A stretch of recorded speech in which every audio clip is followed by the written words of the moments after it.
The reviews are in, and we're going to tell you what they are. He's Todd Vandenberg, I'm Rob Steele, and we've got a couple movies to review because, it's Friday. You should get out and see a movie or stay in, because both of the ones we're doing this week, I think, are on Netflix. And how the hell did you find the movie you're reviewing this week? Because, I've never heard of this. Simply one of those because you've watched. It's also early in the list of you may like or whatever, because it's a fairly recent addition to the Netflix queue. It is a Netflix original film. To the best of my knowledge, it is. Anyway, it's on Netflix, and it just came out this year. So I'm pretty sure it is a Netflix original film. It is called, drumroll, no drumroll, the Guernsey Literary and Potato Peel Pie Society. For those of you looking it up, Guernsey, the Guernsey Literary and Potato Peel Pie Society. I'll put it in the show notes because I'm not going to remember it. It is a very good romantic drama with bits of comedy to it. It's set on the British Isle of Guernsey. It takes place mainly just after World War II. It does have flashbacks to World War II. And it is about a young woman who's a writer who is kind of struggling with who she is and what she wants to write about. And she's written before as a particular character, kind of comic anecdotes. But she wants to be a real writer. She wants to write about something real. And she comes across, through just happenstance, someone mails her a letter, sends her a letter, because it's the 40s and that's how you do things with actual post.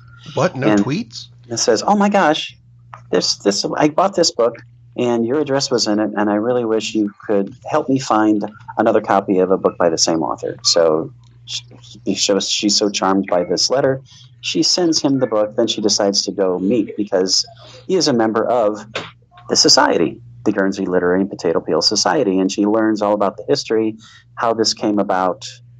It's extremely charming, the interplay between all the characters. A lot of the actors are in Downton Abbey, so for fans of Downton Abbey, I guarantee you will love this show. It's excellent. The acting is just phenomenal. Lily James is the lead as the young author. Michael Heisman, probably have his name wrong, he's the male lead. Just very cool interplay between all of the characters, how the society started, why they keep the society going. There are some dark secrets which gradually get revealed about one member who is not with them, and they keep talking about how, well, we expect her back. And you find out as the story moves along what happened to her, where she is, et cetera, what the relationships really are between people. And in the meantime, she's having issues with her own romance. She's engaged, and her fiancé is kind of perturbed that, why aren't we going off and having our life, and why are you still on this bloody island? He doesn't say bloody because he's an American. Why are you still here? Let's get things worked out. One thing I really like, and this is just one of the minor things I really like about this, there's eventually some conflict between her and her fiancé, and that's hardly a spoiler because that's the kind of movie it is. You know that going into it. He's not cast as a bad guy. He's not a villain. He's not a bore. He's not a jerk. He's a wonderful person.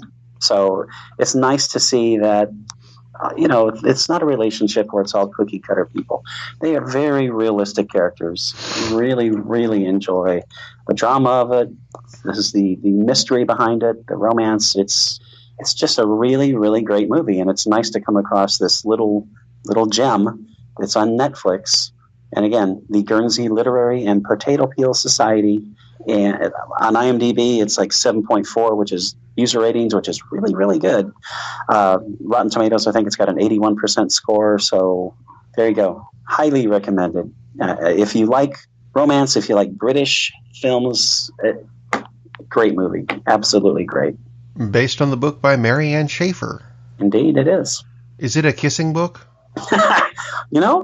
There's some kissing in it, and okay. you really don't want to skip those parts, though. I'm just saying. Oh, porn? What? No, I'm kidding. That's my segue into the other movie. And if Indeed. You got that line, you know what movie I'm doing, because, again, I was going through the birthdays, and whose birthday is it today? It's Mandy Patinkin, who was a spectacular. I have not seen anything with him in it that I've gone, oh, that guy sucks. No, it's Mandy Patinkin. He's fucking awesome. Yes. And he's 66 today. It doesn't seem like he should be 66 for some reason. No. In my head, he's still young Hispanic swashbuckler, which I'm not sure how that came about, but there we go. Yeah, I'm doing The Princess Bride this week because it turned 31. Yeah, that's it. That's a good enough excuse, I think. What can I say about this that you don't already know? Very little, because everyone knows everything about this movie. If you haven't seen The Princess Bride, I'm wondering what rock you live under. I mean, it came up recently. There's an homage in the new version of Deadpool where they strapped Fred Savage to a bed and Deadpool force-read him a story instead of having Columbo come in and read it to him. Peter Falk, I thought, was a great narrator, by the way. Wonderful. And, the conversation that he had with Fred Savage throughout this story as, background narrative voices, I thought was a beautiful touch to it. Absolutely. But there's things in this that frankly threw me off when I found out about them. Like, it's a Rob Reiner film. When I found out who Rob Reiner was, I didn't realize I knew he's Meathead from All in the Family. I don't know did the character actually have a name? Yeah, but I can't recall it right now. I can't. He was always Meathead. Anyway, Meathead directed a movie, yes, and it's awesome. There's no one in this who did a bad job, I think. Oh, no. Not at all. And actually, I think it was the peak of some people's careers. And I'm not entirely knocking, like, Cary Elwes, who played Wesley. I'm not sure he was in a better role before or since. He's done some really good stuff before and since, but to me, this is the peak. Wallace Shawn as Vicini, I think. I've forgotten how to pronounce the name. That's okay. Spectacular job. Everybody in this, even the little cameo appearances by Billy Crystal and Carol Kane. Yeah. There's nothing in this that isn't a good movie. It's got the action, adventure, the romance. Is this a kissing book? That came from this movie. There's a bajillion quotes that came from this. A lot of which I think, things like, you use that word a lot. I do not think it means what you think it means. I'm amazed more people haven't said that to the president. I'm just throwing that out there. Yeah. Andre the Giant, even, who, I loved the big guy. Not the biggest acting range. Didn't need it in this movie because he was perfect. There's nothing else that Andre needed to do in this movie. It's all over the place. It really, in terms of availability, I think Amazon's got it, Netflix has it. You can find it in $5 DVD bins, which doesn't make sense to me, or you can move to the actual shelf and go, oh, there's a new version of it, because I think every year it's Princess Bride, the Buttercup edition, the Humperdinck edition, the Count Carl Rugen, oh, look, I've got 6 fingers on my right hand edition. And I'm sure someone's collecting every single one of them. Marriage. The marriage is what brings us together today version. And it's spelled that way, too. Spectacular movie. I cannot recommend it highly enough. Yeah, and it's for the whole family. Yeah, absolutely. It's a brilliant movie, and just everything about the movie works. And especially the framing sequence, which people tend to a lot of people tend to kind of forget because it's not the main story. But I mean, that it brings everything home. It brings it all full circle with the closing line, which I'm not going to spoil for people who don't remember it or who haven't seen the movie. But I mean, it's just a brilliant piece of filmmaking. Robert Meathead done good. He's done some excellent films, which he has probably got from his daddy, Carl Reiner, who's a pretty damn good filmmaker himself. So.